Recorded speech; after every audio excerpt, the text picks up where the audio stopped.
If you're a brand new real estate agent, one of the things you might be wondering is, how do I get listings? I know how to get buyer leads, but I don't know how to get listings. Well, stay tuned. What's up guys, Louis Gall here, welcome back to the channel. A big thing for our new agents on our team is, how do we get listings? You know, we help them find buyer leads. You can get buyer leads from anywhere, Facebook, Google, Zillow, you know, all the things that we teach our agents how to do. But listings are a little bit different, right? Usually when people are going to list a home, they're not actively like on Zillow searching for stuff, because it's like the opposite side of the spectrum. So how do you actually find them? It's more of a nurturing game. So we're going to dig into 10 concepts and 10 practical things that you can be doing, so when the listings start to come up, you're going to be the one who will get them. All right, so the first big tip that we always give to our team is learn the market, and specifically learn your market. And this is going to be the places where you operate in, the places where you hang out, where you spend most of your time. You have to know that market inside and out. Now, what does that mean, know the market? It means that you're going into the MLS, you're seeing what's selling, what's getting price reductions, what's not selling, what's sitting, why are they sitting there, and dig in and just ask these questions and really look in depth about what is actually happening in your market. Anyone can go on to, Google and search for what's happening in Denver, where I am. But that's not enough. You have to know, hey, typically homes are on the market for, 16 days here. This one's been on for 45. I'm not sure what's going on, blah, blah, blah. So you have to be able to speak to those numbers and really let people know that you're the expert in the field, because those conversations will come up when people start to realize that you're in real estate. And if you don't know what you're talking about, it's not going to happen. Okay, the next one is visit open houses of other agents. So in your neighborhood or wherever you're trying to work, look for the open houses that are coming in on the weekend. There might be a zip code that you're interested in or a price point that you're interested in, and go to the open house. Just see what's going on. What's the vibe like? What is the agent doing? Like, kind of watch them a little bit, maybe even shadow them or ask them questions. Like, it's not a big deal. If I have someone coming into an open house of mine, I'll answer questions, no problem at all. So you might be asking them like, okay, how did you get this listing? Like, how long you've been doing this for? What do you do to get listings? And just ask them questions. But really, you want to be kind of looking at how they're working the room, how their body language is, if they're interacting with a lot of people, and from there you can kind of start to see, okay, this is how a successful listing agent acts around people and at open houses, and they'll give you a bit of insight into how it all works. The next one to do is pull info on the most successful agents in your area. Now, we've kind of talked about that before on a couple of videos here. Super simple to do, it just takes a little bit of time. What you want to do is select the area inside the MLS that you're trying to work inside. It might be a zip code, it might be a part of town, and you go on the MLS, look for the solds within the last 2 years, and then you're going to go through every single one and check off who the agents were. And typically you're going to look for the listing agent at this point. So listing agent, write it down, listing agent, write it down, listing agent, and go through them all. And eventually you're going to end up with a list that looks a bit like this. And all of these agents have sold homes in the last 2 years in my area. And you'll see, we're just scratching off how many they've sold. And the interesting thing about it is a ton of them are just random. Maybe one, maybe two in the last couple of years. So it might just be like whatever. But some of them who we circle here have done 9, 10, 15 deals in the last 2 years. So obviously they are working this neighborhood, they are working the area. So find out who they are and follow them on social media, maybe shadow them, maybe kind of have a conversation, see if you meet for coffee, and find out who they are. And it's a big deal to find out what's going on. And again, it's kind of the same as like the open house concept, just kind of shadow and find out how people are doing their job properly. But this one's a huge one because you can really start to see who the heavy hitters in your neighborhood are.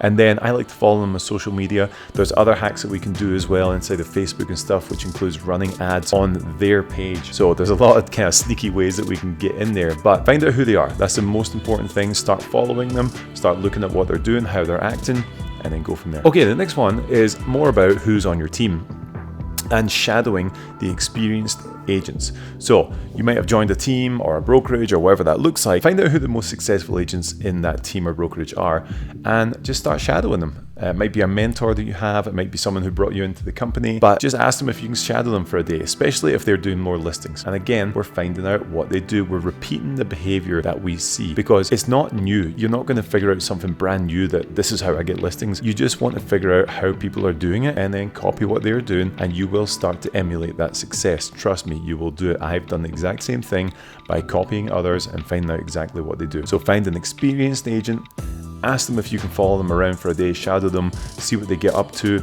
and emulate. The next one is hosting open houses for other agents. So we've already kind of shadowed some open houses. That's great, but now it's time for you to get into this. And I used to do this at the start of my career as well. I would look for listings that were on the market. And again, a big thing to do here is to get back to your list and find out who some of the busier agents are, because the busier agents don't typically host their own open houses, or typically just don't want to because they're so busy. So you can get in touch with them and be like, hey, I see you have this listing on 123 Main Street. I would love to run your open house for you. You know, I'll provide all the signs, I'll provide all the balloons and snacks and drinks and whatever. I'll do all of that if I can just get the keys to the house and run the open house for you. This is a huge thing to be doing, because the thing about open houses are buyers are coming in and in and in, and you need to learn how to work the room. Now, if you think to yourself, well, I don't want buyers, I want sellers, you're crazy if you're not going after buyers. So don't have this weird thing that you don't want to touch buyers anymore, because buyers are also sellers a lot of the time. So do not ignore that. So find those successful agents, call them up,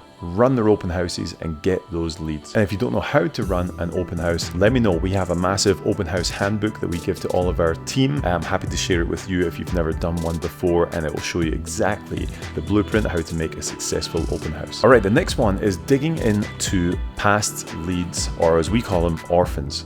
So it might be through your brokerage or through your team. You have to just go up to them and be like, hey, listen, I know the CRM has this many thousand people in there. You know, the ones that haven't been touched or haven't been talked to or haven't been contacted in the last X amount of time, can I have permission to get them? Now, your broker might say yes. They might say, okay, but it'll be a 20% referral fee if you get any of them, whatever it is. It doesn't matter. Just get them. Get them so you can start working the leads, because I'm telling you, in every single person's CRM, there is money waiting to be made. People just don't use it properly, and they don't follow up, and they don't think that it's attainable to get a deal from a dead lead. And I'm telling you, it is. So get into the CRM, look for those orphans, as we call them, and find out what they're doing, what they're up to, call them up, and I'm telling you, you'll get a couple from it. All right, FSBOs and expireds. These are huge, but again, people are scared of them because you have to pick up the phone and call people, and a lot of agents just don't want to do it for some reason. It's crazy.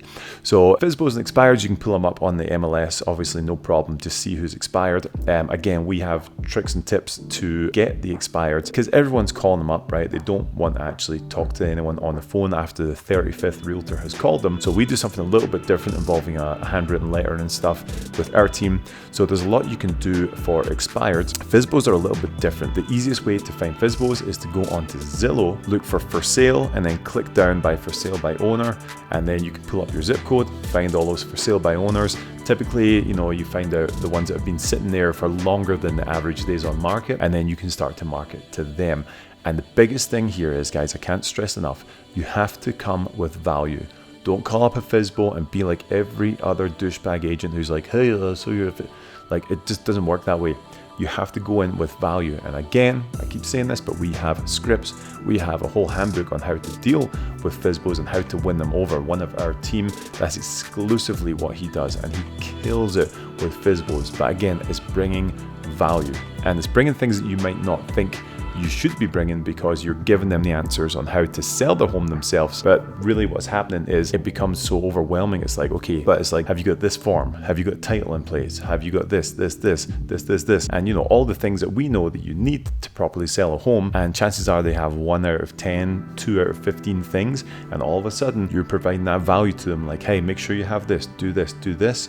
And all of a sudden it becomes too much. They cave and you're going. Just remember, guys, the vast majority of FSBOs end up going with a realtor.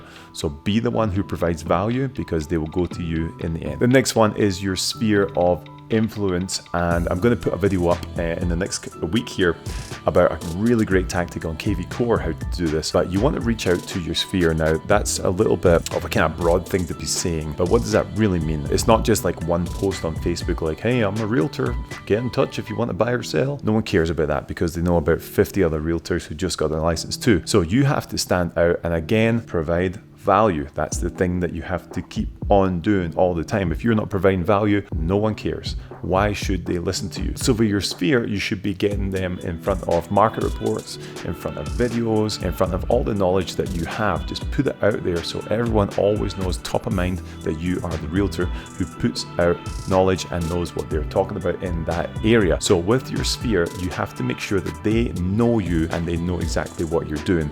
You're not pushing it on them like, hey, if you want to buy or sell, if you want to buy or sell, because no one cares. What you have to do is provide value. The person who provides the most value gets the listings. And that brings us into connecting with your community. This is the one that no one wants to do because it's time consuming, but you have to get plugged into your community. It might be events that are going on, local charities, schools, whatever that looks like, whatever kind of sphere you're inside, you have to plug into those communities so people know that you're getting involved in their greater area, greater life, if you like, and getting involved in progressing the community and pushing it forward. So get involved with anything you can find. It might be church events, it might be school events, sports, gyms, like whatever it is. Plug in. It doesn't mean you have to sponsor the event, but just be there. Just be there for all the events. Make sure everyone knows who you are. We're going to put out a video in a couple of days about networking properly and how to actually have those conversations. So make sure you check that video out because it's going to show you exactly what to say in those situations instead of just like wearing like a big shirt saying, I'm a real estate agent, you know, really connecting real community and real relationships. So it's a big one to get connected with your community. And the last one, guys, is prospecting. Prospecting is huge. And what is prospecting? It's pretty much everything that we've just talked about for this entire video. The thing about it is consistency. You have to do this at least 5 days a week. You have to set up systems so you know what you're doing all the time. We give our agents trackers so they can track every single thing they're doing so you can measure your business and know how to grow it. And that is a big thing that people are missing. A lot of realtors just kind of shoot from the hip and we'll figure it out and, oh, I got a listing. How did you get it? Oh, I don't know. So it's not an attainable business that you can grow at scale if you don't know the numbers. So make sure you're prospecting 5 days a week, and whatever you're doing, take note of it or track it or at least put it in some kind of Google spreadsheet so you know what you're doing, and that is going to let you scale your business in years to come and make it a long-term career. So there we go. That is how you work real estate to get new listings. Like I said, it's not just like I put out a Facebook ad and all these buyers are clicking on the leads. It's very different on the listing side. People have to know, like, and trust you, and that's what all of these things that we've talked about are about. So if you have any questions or comments, go ahead and drop them below. I would love to hear from you, and we will see you on the next one.